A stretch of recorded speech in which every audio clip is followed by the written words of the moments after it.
नमस्कार, आप देख रहे हैं राज्यसभा टीवी। मैं हूं आपके साथ ज्योति सिंह। हम आपके लिए लेकर आए हैं लोकतंत्र 2014। आज आपको दिखाएंगे 91 सीटों पर हो रहे हैं मतदान। दिल्ली और चंडीगढ़ में 1 बजे तक करीब 40% तक पड़ चुके हैं वोट, तो केरल में 53% लोगों ने अपने मताधिकार का इस्तेमाल किया है। ये खबरें हम आपको विस्तार से दिखाएं, उससे पहले देख लेते हैं इस वक्त के हेडलाइंस।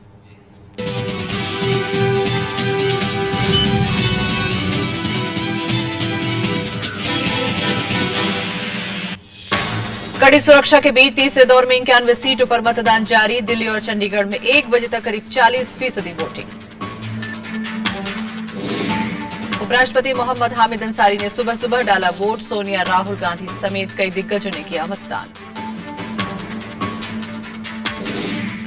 उत्तर प्रदेश के मंत्री आजम खान के बयान पर चुनाव आयोग ने दिया नोटिस। ममता बनर्जी से भाषणों पर मंगवाई रिपोर्ट। और अरुणाचल प्रदेश में 71% से ज्यादा वोटिंग। नागालैंड, मेघालय, मणिपुर की लोकसभा सीटों पर भारी वोटिंग।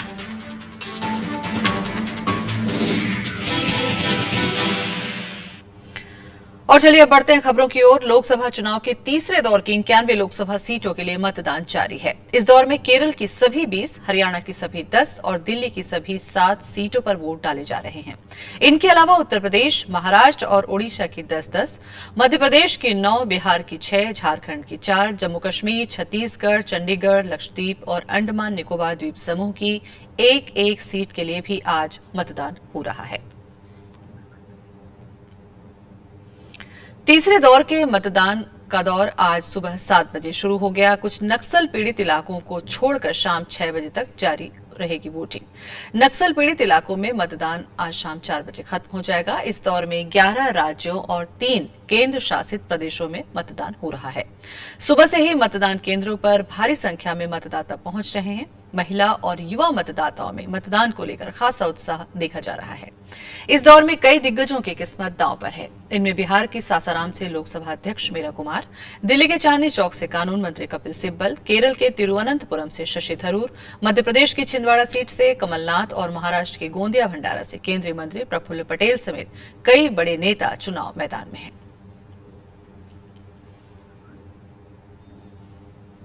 सुबह से ही आम लोगों के साथ दिग्गज भी वोट के अधिकार का इस्तेमाल करने पहुंचे। नई दिल्ली के निर्माण भवन मतदान केंद्र पर उपराष्ट्रपति मोहम्मद हामिद अंसारी और उनकी पत्नी सलमा अंसारी ने मतदान किया। मुख्य चुनाव आयुक्त वीएस संपत ने भी दिल्ली में वोट डाला और मतदाताओं से वोट डालने की अपील भी की।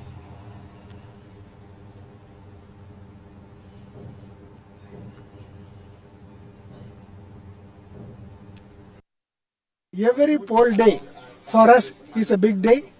It is a big day for democracy of the country, and this is the occasion when we would request the entire electorate of the country to come forward and exercise their franchise. Delhi के उपराज्यपाल नजीब जंग ने सुबह सुबह ही अपना vote डाला और लोगों से बड़ी तादाद में वोट डालने की अपील भी की। दिल्ली के मुख्य चुनाव अधिकारी ने दिल्ली के हनुमान रोड मतदान केंद्र पर अपना मतदान किया। विजय देव ने उम्मीद जताई कि दिल्ली इस बार पिछले बार के मतदान का रिकॉर्ड तोड़ सकेगी।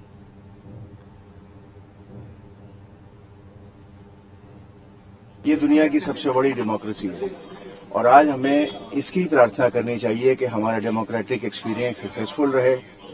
हम लोग सब वोट करें और ज्यादा से ज्यादा संख्या में वोट करें, क्योंकि ये एक बहुत बड़ा मौका है, बहुत बड़ा दिन है हम सब लोगों के लिए। दिल्ली में गांधी परिवार ने भी अपने मताधिकार का इस्तेमाल किया। दिल्ली के निर्माण भवन मतदान केंद्र पर यूपीए अध्यक्ष सोनिया गांधी ने वोट डाला। कांग्रेस उपाध्यक्ष राहुल गांधी भी आज सुबह औरंगजेब लेन के मतदान केंद्र पर वोट डालने पहुंचे, तो वहीं प्रियंका गांधी भी पति रॉबर्ट वाड्रा के साथ वोट देने पहुंची। उन्होंने दिल्ली के लोधी रोड स्थित मतदान केंद्र पर अपना वोट डाला।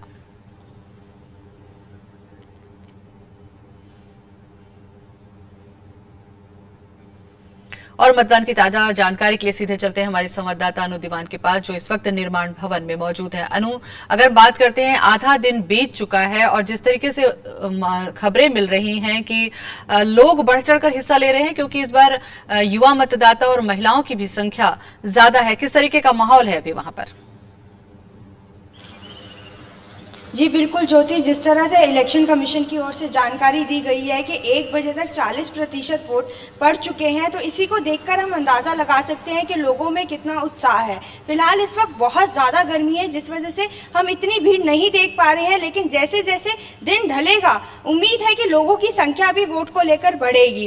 वोट डालने जरूर आएंगे लोग। और पिछले हम विधानसभा की ही बात करें तो शाम होते होते लोगों की संख्या इतनी बढ़ गई थी कि इलेक्शन कमीशन को जो समय था वो बढ़ाना पड़ा वोट को लेकर, और इसी के लिए इलेक्शन कमीशन ने भी 1 घंटा सुबह और 1 घंटा शाम को वोटिंग का समय बढ़ा दिया, उसी चीज को ध्यान में रखकर कि लोगों में अब जागरूकता इतनी बढ़ गई है कि लोग अपना मताधिकार का इस्तेमाल करने जरूर आते हैं, चाहे देर शाम ही सही। जिस तरह से हम दिल्ली का माहौल देख रहे हैं कि दिल्ली में दोपहर 1 बजे तक 40% वोट हो रहा है, तो इससे यही समझ में आता है कि लोगों में जागरूकता है, लोगों में उत्साह है अपना मताधिकार इस्तेमाल करने का और अपनी सरकार, अपनी पसंदीदा सरकार को चुनने का, तो वो अपना जो वोट है उसे जाया नहीं होने देंगे। बिल्कुल अनु, और जिस तरीके से उम्मीद की जा रही है कि दिल्ली में अगर हम बात करते हैं तो पिछली बार जो चुनाव हुए थे उसका जो मतदान का प्रतिशत है वो इस बार टूटने की भी उम्मीद है। जिस तरीके से 11 बजे तक हम बात करते हैं 40% तक की वोटिंग हो चुकी थी और अब तो आधा दिन बीत चुका है। आपको लगता है कि इस बार दिल्ली के जो मतदाता हैं काफी बढ़ चढ़कर शाम तक मतदान केंद्रों पर जरूर पहुंचेंगे?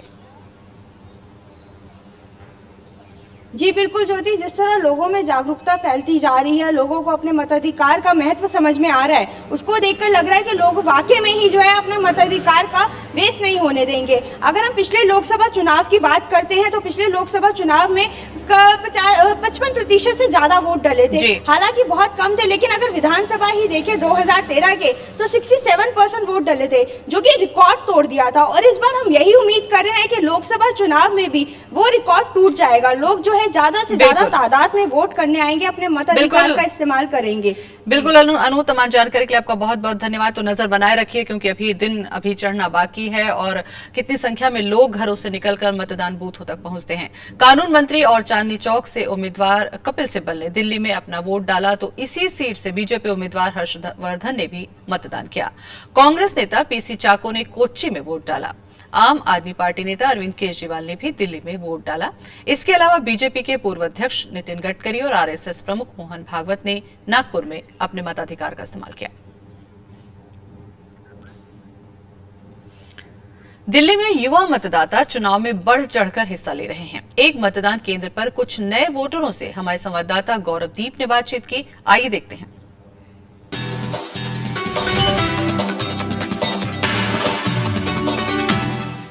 आज दिल्ली वोट कर रही है कुछ युवा मतदाता हमारे साथ में है। आइए उनसे बात करते हैं, क्या ड्राइव करके उनको यहाँ पे पोलिंग बूथ तक लाया है, क्यों आई हैं आप? मैं तो अपने सही कैंडिडेट को वोट करने के लिए आई हूँ, because if you don't vote you can't say कि हमारा देश ऐसे चल रहा है, you can't crepe about your nation, कि कुछ भी तुम बोल नहीं सकते कि तुम्हारा हक है, तो तुमने अगर नहीं दिया है तो तुम नहीं बोल सकते कि मेरी कंट्री ऐसे चल रही है और क्यों चल रही है। आपको क्या ड्राइव करके लाया पोलिंग बूथ?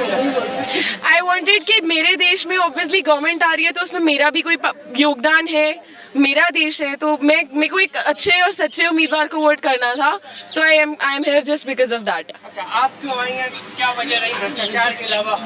मैं बस एक चेंज चाहती हूँ, क्योंकि पिछले 10 साल से जो सरकार चल रही है उससे ऐसा रिजल्ट नहीं आया है जो कि मतलब आई थिंक नेक्स्ट सरकार ला सकती है। सो मैं सिर्फ कंट्रीब्यूट करना चाहती थी उसमें, इसलिए मैं यहाँ पे हूँ। आप क्यों आई हैं? बैठ के देखने और कंप्लेन करना बहुत इजी होता है, अपने हक की रिस्पॉन्सिबिलिटी लो, इसलिए हम आए हैं ताकि एक चेंज आए और कंट्री अच्छी हो। तो ये तमाम युवतियां हैं जो कह रही हैं कि देश में बदलाव की जरूरत है और वो अपने हक का इस्तेमाल करने आई हैं। कैमरामैन अश्विनी के संग गौरव डी तिवारी, राज्यसभा टीवी, नई दिल्ली।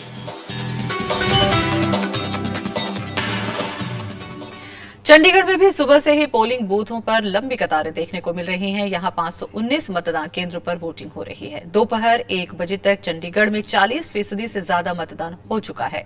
चंडीगढ़ लोकसभा सीट पर पूर्व केंद्रीय मंत्री और कांग्रेस उम्मीदवार पवन बंसल, बीजेपी उम्मीदवार और फिल्म अभिनेत्री किरण खेर और आम आदमी पार्टी से अभिनेत्री गुल पनाग अपनी किस्मत आजमा रही हैं। हर इंसान को निकलकर वोट डालनी चाहिए अपनी, और बहुत बहुत जरूरी है बिकॉज अगर आप अपना वोट नहीं एक्सरसाइज करते तो बाद में ग्रम्बल नहीं करना चाहिए कि गवर्नमेंट ने ये नहीं किया, वो नहीं किया। आपका काम है सही इंसान को चुनकर भेजना। काम किया है, लोग काम को रिवॉर्ड करते हैं। मैं समझता हूँ जो जितना काम किया है लोग उसके कारण, क्योंकि यहाँ सोशल और फिजिकल इंफ्रास्ट्रक्चर। तो उत्तर प्रदेश में भी 10 सीटों पर मतदान चल रहा है। इनमें मुजफ्फरनगर, सहारनपुर, कैराना, अलीगढ़, बिजनौर, मेरठ, बागपत, गाजियाबाद, गौतम बुद्ध नगर और बुलंदशहर क्षेत्र शामिल हैं। सुबह से ही मतदाताओं में उत्साह दिखाई दे रहा है। आज हो रहे मतदान में बागपत से आरएलडी प्रमुख अजीत सिंह, बीजेपी उम्मीदवार मुंबई के पूर्व पुलिस आयुक्त सत्यपाल सिंह, गाजियाबाद से बीजेपी उम्मीदवार पूर्व सेनाध्यक्ष जनरल वीके सिंह, कांग्रेस के राज बब्बर और आम आदमी पार्टी की शाजिया इल्मी किस्मत आजमा रहे हैं। बिजनौर से आरएलडी की जयप्रदा, मेरठ से कांग्रेस की नगमा, कैराना से बीजेपी विधानमंडल दल के नेता हुकुम सिंह चुनाव मैदान में हैं। सहारनपुर से कांग्रेस उम्मीदवार इमरान मसूद ने वोट डाला। महिलाओं की संख्या बढ़ रही है, युवा आ रहे हैं, तो पहली बार ये युवाओं का देखना और महिलाओं का जो संख्या है बहुत उत्साह है। आज को हम लोगों को पर्व की तरह मनाना चाहिए और मेरा प्रयास हमेशा ये होता है कि चुनाव के अंदर अधिक मतदान हो। और आइए अब आपको सीधे लिए चलते हैं अलीगढ़, जहां हमारे संवाददाता अरविंद कुमार सिंह मौजूद है। अरविंद जी, दिन के 3:30 बजने वाले हैं, क्या स्थिति है मतदान केंद्रों की? कितने मतदाता वहां तक अब तक पहुंच चुके हैं?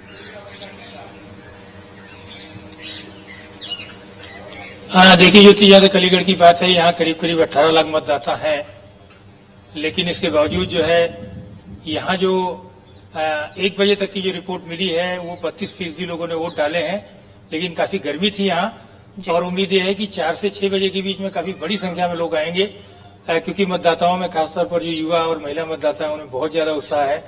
और सुबह जबकि मौसम ठीक था, काफी बड़ी संख्या में यहाँ वोट पड़े हैं, तो उम्मीद यही की जाती है कि करीब 8 बजे 8:30 बजे तक जो है ये लोग वोट डालेंगे जो है। जी बिल्कुल अरविंद जी, अगर हम गर्मी की बात करते हैं तो चुनाव आयोग ने कई ऐसी जगहों पर इंतजाम भी किए हैं जहां पर अगर लंबी कतारें होती हैं तो मतदाताओं को परेशानी का सामना न करना पड़े। आपको लगता है कि दिन ढलने के साथ साथ लोग ज्यादा करके पहुंचेंगे बूथों तक?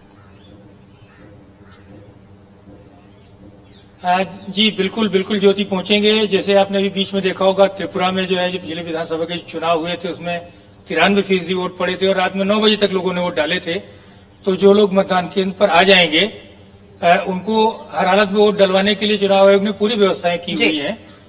और ये देख रहे हैं पूरी जो सहारनपुर से लेकर के और यहाँ तक की जो एक पूरी पट्टी है, और उसमें लगभग एक ही जैसे मुद्दे हैं, एक ही जैसी स्थितियां हैं, और किसान और माइनॉरिटी के लोग जो है ये काफी बड़ी संख्या में हैं।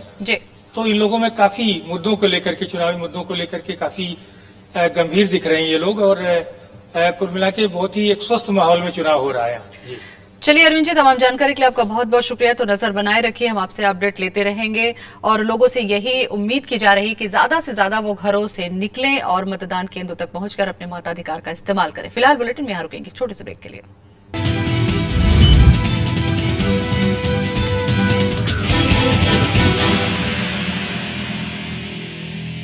ब्रेक के बाद स्वागत है आपका। मध्य प्रदेश में 9 लोकसभा सीटों के लिए भी मतदान हो रहा है। इनमें सतना, रीवा, सीधी, शहडोल, जबलपुर, मंडला, बालाघाट, छिंदवाड़ा और होशंगाबाद की सीटें शामिल हैं। इस दौर में 118 उम्मीदवार अपनी किस्मत आजमा रहे हैं। मध्य प्रदेश में आज सुबह से ही मतदान को लेकर लोगों में खासा जोश देखा जा रहा है। केंद्रीय मंत्री कमलनाथ ने छिंदवाड़ा संसदीय क्षेत्र के शिकारपुर गांव में अपना मतदान किया। मुझे पूरा विश्वास छिंदवाड़ा की मतदाताओं पर है। मुझे 34 साल मुझे अपना प्यार और विश्वास दिया, पूरी उम्मीद है। तो बिहार की 6 सीटों के लिए भी आज वोटिंग हो रही है। सासाराम, काराकट, औरंगाबाद, गया, नवादा और जमुई निर्वाचन क्षेत्र में सुबह से ही मतदाताओं की लंबी कतारें देखने को मिल रही हैं। ये सभी सीटें नक्सल पीड़ित इलाके की हैं। जमुई में आज सुबह पोलिंग स्टेशन जा रहे सुरक्षा बलों पर नक्सलियों ने हमला कर दिया, जिसमें सीआरपीएफ के 2 जवान शहीद हो गए। बिहार के 6 सीटों पर कई दिग्गजों की किस्मत दांव पर लगी हुई है। लोकसभा अध्यक्ष मीरा कुमार सासाराम, एलजेपी प्रमुख रामविलास पासवान के बेटे चिराग पासवान जमुई और केरल के पूर्व राज्यपाल निखिल कुमार औरंगाबाद से चुनाव लड़ रहे हैं। नक्सलियों के बहिष्कार के ऐलान को धता बताते हुए गया के वोटर भारी तादाद में अपने मताधिकार का इस्तेमाल करने पहुंच रहे हैं। चुनाव आयोग ने इन सीटों पर शांतिपूर्ण मतदान के लिए 46,000 सुरक्षा बलों को तैनात किया है। सेना के हेलीकॉप्टर से भी निगरानी लगातार की जा रही है।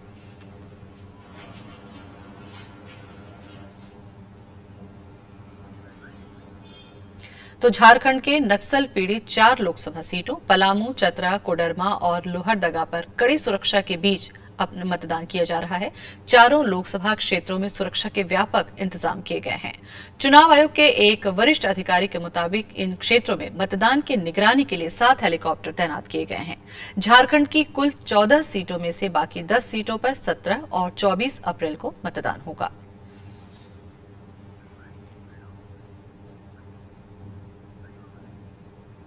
तो उधर ओडिशा में लोकसभा की 10 सीटों के साथ ही विधानसभा की 70 सीटों पर आज सुबह 7 बजे से मतदान चल रहा है।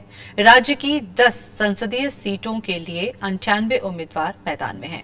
विधानसभा की 70 सीटों के लिए मुख्यमंत्री नवीन पटनायक समेत 673 उम्मीदवार चुनाव लड़ रहे हैं। नक्सल पीड़ित इलाकों में शांतिपूर्ण मतदान के लिए सुरक्षा के पुख्ता बंदोबस्त किए गए हैं।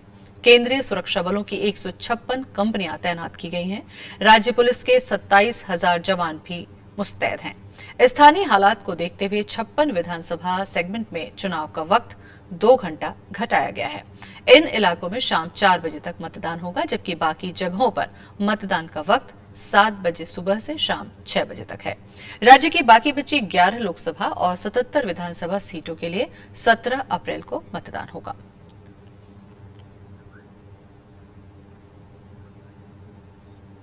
महाराष्ट्र के विदर्भ में आज लोकसभा की 10 सीटों के लिए मतदान जारी है। इन सीटों में नागपुर, रामटेक, भंडारा गोंदिया, गढ़चिरौली, चंद्रपुर, अकोला, अमरावती, बुल्ढाना, वर्धा और यवतमाल वाशिम शामिल हैं। तीसरे दौर के मतदान में केंद्रीय मंत्री प्रफुल्ल पटेल समेत 201 उम्मीदवार चुनाव मैदान में हैं। नागपुर में कांग्रेस उम्मीदवार विलास मुत्तेमवार ने वोट डाला, तो वहीं गोंदिया में केंद्रीय मंत्री प्रफुल्ल पटेल ने भी मतदान किया।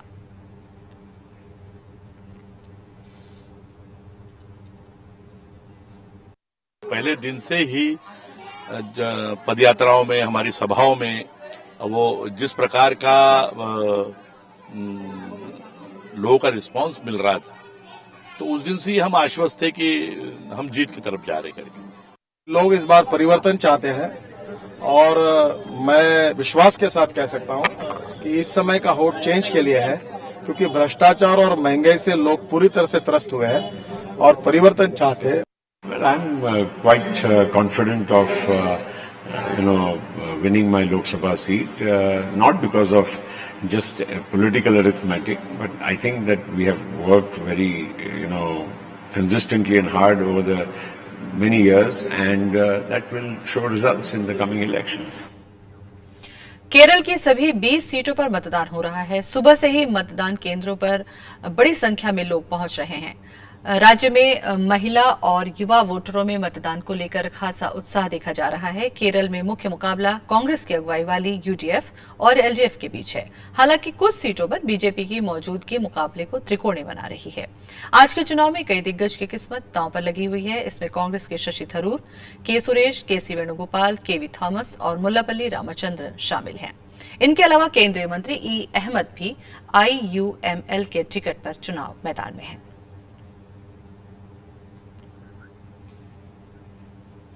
चुनाव आयोग पश्चिम बंगाल की मुख्यमंत्री ममता बनर्जी के उन चुनावी भाषणों की जांच करेगा जिसमें उन्होंने चुनाव आयोग पर टिप्पणी की थी।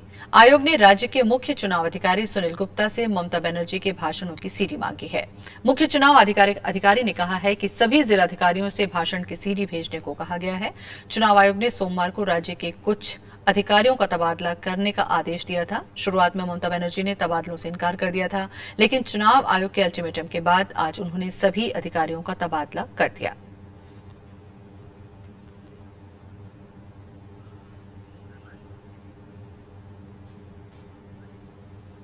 चुनाव आयोग ने समाजवादी पार्टी के नेता और उत्तर प्रदेश में मंत्री आजम खान को नोटिस जारी कर दिया है। कारगिल युद्ध को लेकर दिए गए उनके विवादास्पद बयान पर आयोग ने कहा है कि पहली नजर में ये आचार संहिता का उल्लंघन है। आजम खान को शुक्रवार तक नोटिस का जवाब देना है। मंत्री ने 7 अप्रैल को गाजियाबाद में यह कहकर विवाद छेड़ दिया था कि 1999 में कारगिल युद्ध में मुसलमान सैनिकों ने भारत को जीत दिलाई थी। खान के इस बयान के बाद उनके खिलाफ विरोध प्रदर्शन शुरू हो गया।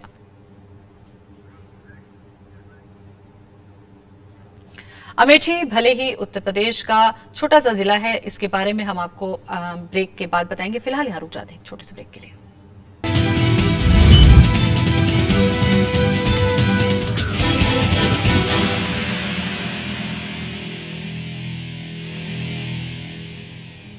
ब्रेक के बाद स्वागत है आपका। झारखंड के रांची से कांग्रेस उम्मीदवार और पूर्व केंद्रीय मंत्री सुबोध कांत सहाय राज्य में बेरोजगारी और भ्रष्टाचार के लिए 10-11 सालों तक ही बीजेपी सरकार को जिम्मेदार ठहराते हैं। राज्यसभा टीवी से बातचीत में सहाय ने कहा कि केंद्र की यूपीए सरकार ने शिक्षा, भोजन और वनों पर अधिकार जैसे कानून जनता को दिए, जिनके बल पर उन्हें जनता का विश्वास हासिल होगा।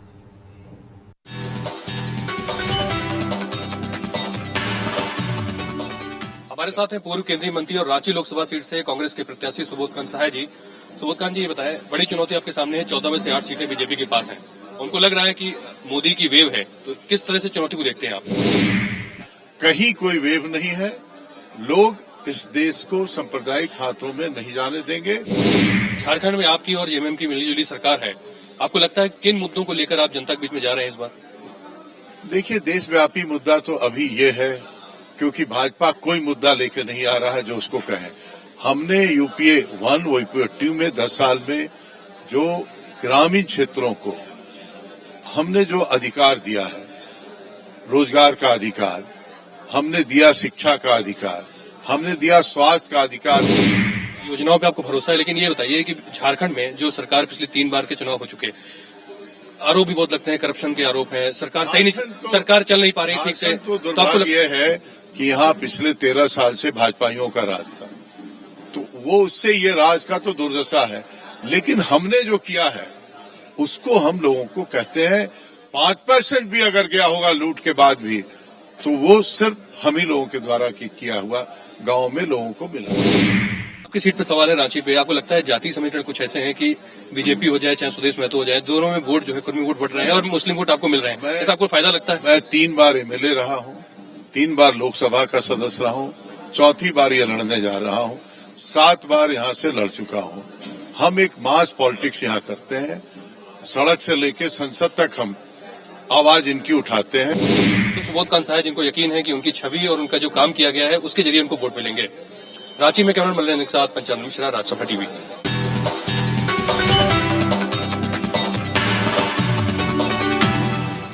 झारखंड के पूर्व मुख्यमंत्री और झारखंड विकास मोर्चा के अध्यक्ष बाबूलाल मरांडी गैर कांग्रेसी गैर बीजेपी सरकार बनाने का दावा कर रहे हैं। दुमका से लोकसभा चुनाव लड़ रहे मरांडी बीजेपी वरिष्ठ नेता नरेंद्र मोदी पर सीधा निशाना साध रहे हैं। बाबूलाल मरांडी से खास बातचीत की हमारे संवाददाता पंचानन मिश्रा ने।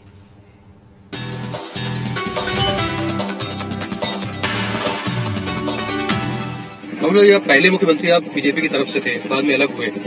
अब देश में केंद्र सरकार जो है वो कांग्रेस के गठबंधन वाली है, लेकिन क्या वजह है कि बार बार आप ज्यादा हमला आपका नरेंद्र मोदी और बीजेपी पर है? जहाँ तक बीजेपी और नरेंद्र मोदी का सवाल है, चूंकि वो बार बार इस बात को बीजेपी वाले कहते हैं कि हम भ्रष्टाचार को समाप्त करेंगे और देश में अमन चैन लाएंगे, तो मैं उसी को जनता को याद दिलाता हूँ जो अपने राज्य में अमन चैन नहीं ला सके और कह रहा है कि हम देश में अमन चैन लाएंगे।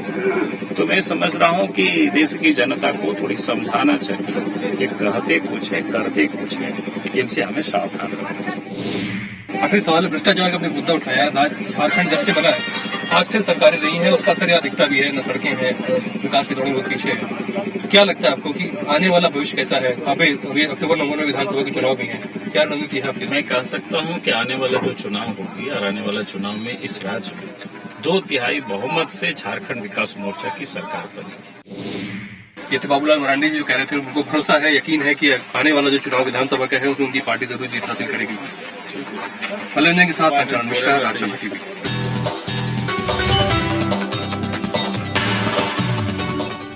गोवा की चकाचौंध से दूर ग्रामीण आबादी आज भी बुनियादी सुविधाओं से महरूम है।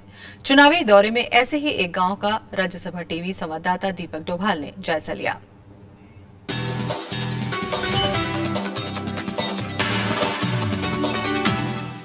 गोवा अपनी शहरिया जीवन शैली और चकाचौंध के लिए देश में नहीं पूरी दुनिया में मशहूर है, लेकिन इस चकाचौंध से इधर गोवा के कुछ गांव ऐसे भी हैं जहां पर आज भी बुनियादी समस्याओं से लोग रूबरू हो रहे हैं। हम गोवा के एक ऐसे ही गांव कुड़का में इस वक्त हैं और यहाँ के किसान हमारे साथ हैं। इनसे हम जानने की कोशिश करेंगे कि इनकी क्या समस्याएं हैं और आने वाले चुनाव में वोट देने को लेकर वो कितने उत्साहित हैं।